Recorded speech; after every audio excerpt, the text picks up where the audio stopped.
ජීවිතයේ සමහර සරල සිදුවීම් වලට පුළුවන් මතක පොතේ ලොකු ඉඩක් වෙන් කරගන්න. මටත් අදාන්න එහෙම දවසක්. මගේ සහෝදරියත් එක්ක සොබා දහමෙන් වටවුණු හිත අමුතු සාමකාමී ලෝකෙකට අරන් යන්න පුළුවන් කාර්යබහුල නගරයේ ලස්සන තැනක් මට හම්බ වුණා. මේ සීදුවේ කුරුළු කැලේ පල්ලිය. මට මම ගැනවත් හොයලා බලන්න වෙලාවක් හොයාගන්න අමාරු අතිශය කාර්යබහුල ලෝකෙ නොසිතූ වෙලාවක මේ පුංචි සුන්දර මිහිරි මතක එකතු කරගන්න මට ඉබේටම වෙලාවක් ලැබුණා. කලපුවක් අසබඩ ලස්සන වනසත්තු කොළපාට ගස් එක්ක උණුසුම් මුහුදු හුළඟින් පිරුණු මේ පාරාදීසය මගේ හිතින් මාව වෙනමම ලෝකෙක අතරමං කළේ මටවත් නොදැනීමයි. පල්ලියේ අල්තාරේ ඉස්සරහා වාඩි වෙලා නිහඬව ජේසු දිහා බලන් ඉන්න එකත් යාඥාවක් නේද කියලා මට හිතෙන්න පටන් ගත්තා.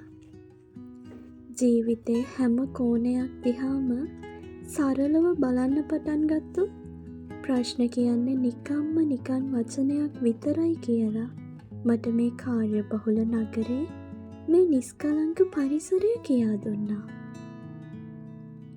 මේ සොබාදහම කොච්චරනම් අපිව නිවනවද කිව්වොත් මොහොතකට මට මගේ තිබුණු සමහර ප්‍රශ්න අරමුණු ආසාවල් නැතුව මාව පුංචි දරුවෙක් වගේ ඒ මොහොතේ නතර කරන්න මේ සොබාදහම කියන වෛද්‍යවරයාට පුළුවන් වුණා.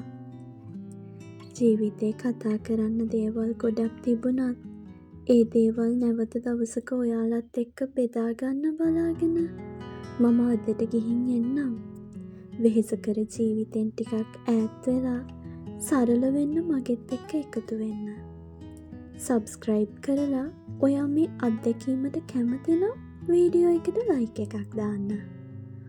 ඔයාව මට දැනගන්න අනිවාර්යෙන්ම කමෙන්ට් එකකින් ලියන්න අමතක කරන්න එපා.